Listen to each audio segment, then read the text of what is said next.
Many countries in the West have decided that the best way to fight Islamic terrorism is militarily on the battlefield. But a group in Israel is trying a different approach, suing the terrorists in court. Joining us now with more on the advisability of that approach, Nitsana Darshan-Leitner.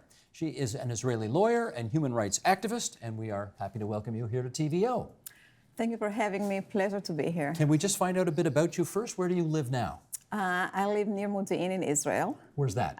It's between Jerusalem and Tel Aviv on the back road near the airport. Okay, and you're born in Israel? Yes, I am. Okay, and have you got a family? Oh yeah, married with 6 beautiful kids. 6 kids? Yeah. Between what ages? 17 to 8. 17 to 8. I also have triplets in between. Ah, okay. Yeah. So the 17-year-old, military service, yes? He's going to go to the army in a year and a half, yes. Okay. Have anybody in your family had any personal experiences with terrorism? No, fortunately we haven't, but there is no one in Israel who doesn't know or is not familiar with someone who is a terror victim. All right. With that background in place then, let's understand what the Shurat Hadin Israeli Law Center is. What do they do? It's a civil rights organization based in Tel Aviv that fights terrorism in court. We bring lawsuits and legal actions against terror organizations and financial patrons like state-sponsored terrorism, like banks that provide financial services to terror organizations, like any institute that is aiding and abetting a terror organization on behalf of terror victims. We sue them in court. We get judgments against them, and then we enforcing the judgment against the terror organizations. We're going after their money. We're going after their assets. Our aim is to bankrupt them. How long have you been doing this? 15 years since the beginning of the Intifada, year of 2000.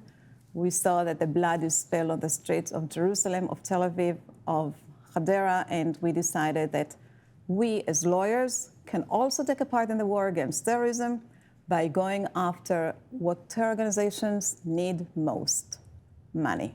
What was the first case you took on? Wow. First case was actually on behalf of 2 soldiers who were called to a military call-up in Tel Aviv in the beginning of the Intifada, wind up by mistake in Ramallah, and were lynched to death by Palestinian policemen. We filed a lawsuit in the District Court of Jerusalem. Case is still going on until this day, 15 years. However, we have other cases against the Palestinian Authority in the United States, which already were accomplished, got into judgment, and got paid. Got paid? Yes. How did that happen? Well, you see, we always think that the terror organizations can ignore anything. Nobody can touch them. They can live their life and go and kill others without being responsible. But well, the assumption is if they've committed terrorism, they're not going to be too impressed with the judge's decision. Exactly, right. Exactly.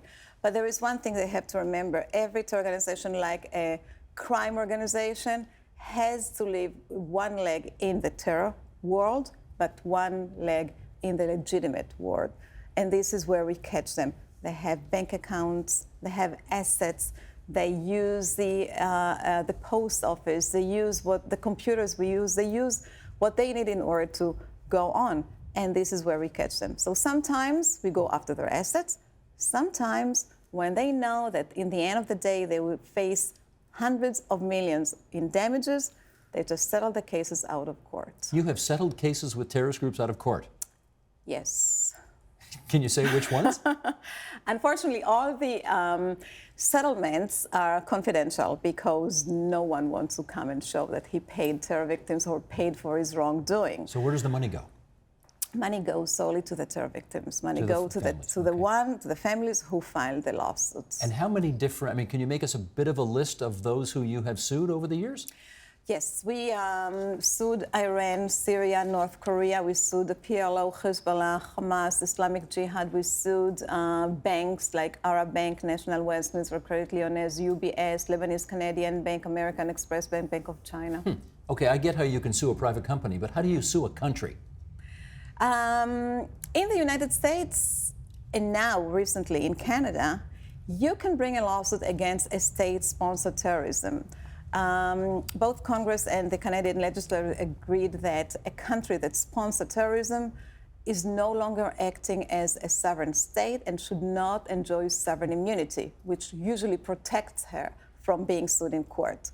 So once you strip the sovereign immunity from the state, you can bring it to court. You go and you serve the country diplomatically through the foreign ministry, through the State Department.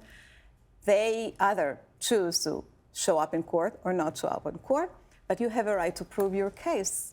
And if you prove liability, if you prove that this specific state stood behind the attack, provide material support, provide money, provide shelter, provide trainings to the terrorists who committed the attack, you can prove your case. All you need to show is the damages, which, needless to say, are horrible, and then you get a judgment. Do you need the cooperation and or assistance of, say, the government of Israel, the government of the United States, the government of Canada You bet. To do what you're doing? Yes. You do? Yeah, and it's very interesting because most of the time, neither the foreign ministry of the Israeli government or the State Department, I don't know yet about Canada, are not so fond of these lawsuits. They don't like it so much. They prefer to do the fighting on the battlefield? No, they prefer to talk to their enemies. So they don't want you suing them? They don't want any type of war. Because they want to leave the field open for negotiation, for anything that on their mind. They don't want the terror victims to come and obstruct any proceeding that they started. So in Israel, for instance, you cannot sue a sovereign state. You cannot sue Iran, Syria, or North Korea. Where you can do it in Canada, you can do it in the United States. So you use our and America's Yes. court systems to launch these challenges? Absolutely. Not in Against Israel, sovereign states, not in Israel. because you're not allowed to. Do you have a guess as to how much money you think you have successfully sued terrorists for? We have judgments for over $2 billion so far. We put a lien on $600 million in terror assets, and we actually collected more than $200 million that went to the terror victims. Do you think, I mean, the reality is we still have terrorism in the world today. This is not to put all of the responsibility for solving terrorism on your shoulders, but do you feel like you're making any progress?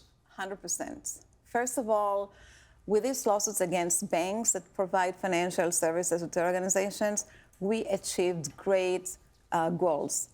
No bank anymore agrees to open bank account to a designated terror organization.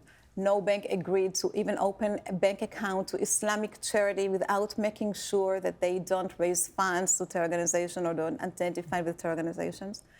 And most importantly, no bank agreed to operate in terror zones like South Lebanon, like Gaza. There is no banking system in Gaza. This is why we're even smuggling money into Gaza with suitcases in cash through the tunnels. And that caused the terror organizations in Gaza a great deal of harm because they need hundreds of millions of dollars in order to run their government in Gaza. And they do have a government. So if you obstruct their way to bring money into their territories, you obstruct their way to carry out more and more terror attacks. I want to find out a little more about the Canadian angle, because I think it's fair to say that the previous government of Canada, when Stephen Harper was the Prime Minister, may have been the most pro-Israeli government in the whole world, certainly one of them. Right, and I want to know if they actually did anything for your group when they were in power to help you. They was the only government that agreed to pass this legislation to allow Canadian terror victims to sue sovereign states. No government before them allowed to do that. So that was a great achievement to the terror organizations, not necessarily Shurat ad-Din's initiative. It was other groups that were involved with this act, but that granted the terror victims in Canada the right to pursue justice against those who devastated their life. Now, of course, we had an election last October in this country, and we have a new party in power and a new prime minister. Mm-hmm. Do you know whether they support this process? We haven't heard anything from them against the legislation. Still, things are open, still are pending in court. In one point, I'm sure that the Canadian court system will need the assistance of the Canadian government, will need their statement of interest, will need to know what their position in different proceedings. and then we'll know what their position will be. Well, let's look at the bigger picture again. I mean, you are suing terrorists in the hopes of taking away their financial lifeline, if you like. Would you think it appropriate if, for example, Hezbollah or Hamas wanted to sue the government of Israel on the same conditions? Go ahead, but then they have to prove that the state of Israel is involved with terrorism. They have to prove that the Israeli government takes down life of civilians, arbitrary, with not in order to protect itself, but just to kill for the purpose of killing. And they do it on a regular basis, on a daily basis, and they do it for mass amounts of people. I'm not sure the Israeli government is involved with terrorism. Well, you know, critics of Israel would say that when a state does it, when Israel does it, we don't tend to call it terrorism, but it may be the same thing. When opponents or when non-state actors do it, then it's terrorism. Right, but compare. Just do a very simple comparison. Show me where Israel shoot thousands of missiles towards Gaza or towards South Lebanon. Even in the Second Lebanese War, when Hezbollah launched their war against Israel and fired hundreds of missiles every hour against Israeli settlements, Israel did not retaliate the same. Or in Gaza, when Hamas opened the Protective Edge, before Protective Edge operation, and they shoot in the course of the war 4,000 missiles towards Israel, Israel did one thing, protected itself with Iron Dome. They did not retaliate against the population. They were very, very careful when they wanted to take down the launchers of Hamas. They sacrificed IDF soldiers' life in order not to shoot so many bombs from the air, go into Gaza and try to pinpoint the terrorists. This is not how a terror organization acts. Do you think the current Prime Minister, Benjamin Netanyahu, is more of an asset or a liability when it comes to making peace? Wow. That's a fair question. It's a fair question, yeah, but I don't know. I don't think it has to be with a specific Prime Minister of the of the state of Israel. We know that Ehud Barak, for instance, in 1997 or in 2000, went and offered the Palestinians the best plan ever, the best conditions they would even couldn't dream of, and the Palestinians refused. So, and Benjamin Netanyahu was the one who gave the Palestinian Hebron, gave them land, released prisoners more than any other prime minister before him, did gestures, froze building in the settlements, which no prime minister ever dared to do before him. It has nothing to do with this personality or another. Nitsana Darshan-Leitner from the Shurat Hadin Israel Law Center. We're grateful you spared some time for us at TVO tonight. Thank you. My pleasure. Thank you for being here. Help TVO create a better world through the power of learning. Visit TVO.org and make a tax-deductible donation today.